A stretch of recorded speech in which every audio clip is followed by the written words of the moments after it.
It's been over a year since David Gordon Green and Blumhouse presented Believer, the first installment to their legacy sequel trilogy to The Exorcist. Some people liked it, some people not so much, calling it boring, redundant, and very paint by numbers. Film critic and Exorcist enthusiast Mark Kermode said this about Believer. Despite the absolute stupidity of it all, it is staggeringly dull.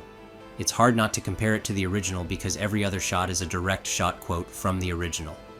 It is a movie made by people who have seen the original but have not seen the original. They've watched it but haven't understood it. They have quoted it without ever taking on board any of what it meant. By as early as January, reports claimed that David Gordon Green would no longer be attached to the Exorcist project, and the second film in the sequel trilogy, Deceiver, would be removed from the Universal Studios release calendar. He was reported to have left to pursue other projects. Further, the franchise would undergo some creative changes following Believer's poor reception. Jason Blum would reveal that they removed it to allow time to properly develop the next new film before putting it out to the public. "We are definitely going to make another Exorcist movie," he said, "but I wanted more time to figure out what it would be. I have no idea what it's going to be yet." A couple of months would pass before the public would learn that Mike Flanagan was in talks to direct the next new Exorcist film. Mike Flanagan, best known for his horror work including Oculus, Ouija, Origin of Evil, Gerald's Game, and Doctor Sleep, is looking to bring a radical new take to the Exorcist franchise, slated to release on March 13th, 2026. That's well over a year from now. Over a year from this present post, and it's too early to know what this next film will be about, who is going to be in it, and how it connects to the Friedkin film.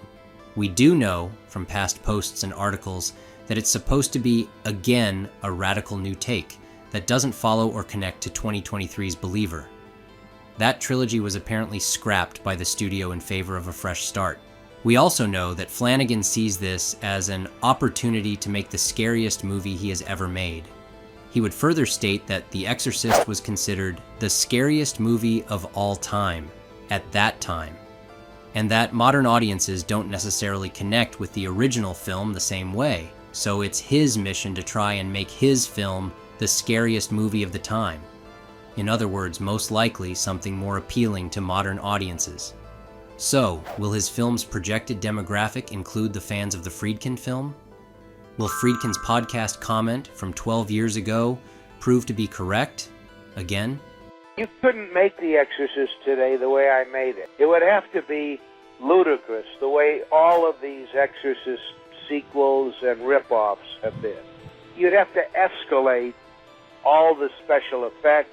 It would all have to be so wildly supernatural and without any kind of realistic base.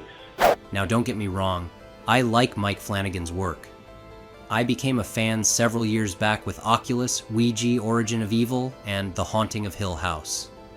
CEO Jason Blum said this of the director: "Mike's voice and vision are indispensable for horror fans, and we are excited to welcome him back to Blumhouse." Further, "I immediately responded to Mike's new take on the world of The Exorcist and can't wait for audiences to experience it."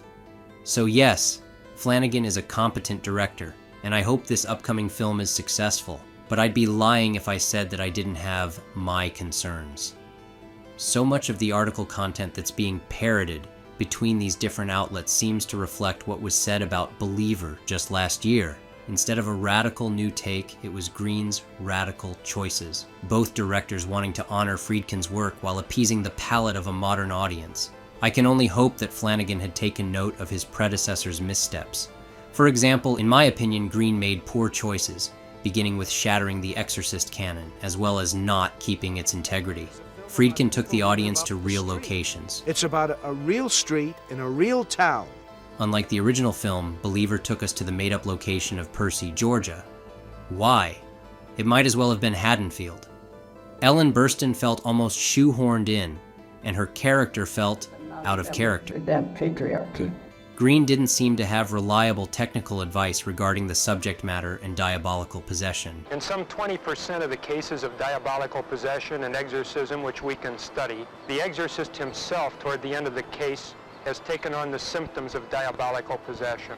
Trying to be inclusive with the exorcism almost came off as comic. Improvising scenes instead of directing his actors didn't help Green's film either. I don't know if believers' shortcomings can all fall on David Gordon Green's shoulders. There's a lot more influence nowadays from those in the industry supporting the criteria of progressive Hollywood. When it came to the 1973 film, Friedkin said, "I'm the interpreter of another man's vision, in this case Bill Blatty's. But I have to have total control over how that vision is interpreted on film." Will the studio allow Mike Flanagan that same control?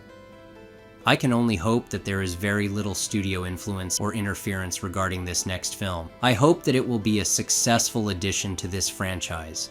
And as I've said in a previous video, don't expect the first film. At the New York Comic Con, Flanagan told Josh Horowitz, "They've made so many sequels, prequels, and none have come close. You can't do The Exorcist. There's no point in remaking it. There's no point in trying to do that story again or better than the way it was done. So you have to do something new. And you have to do something that rhymes with it and that harmonizes with it, but that isn't trying to replace it." So what are your thoughts? Do you think Mike Flanagan is on the right track? Leave your comments below. Mike Flanagan's deadline for a script was November 1st, so hopefully we will learn a little more about this film before the end of the year. Thank you for watching this video. Be sure to like and subscribe to this channel as I will continue updates and comments on this next Blumhouse production. Again, thank you for your support.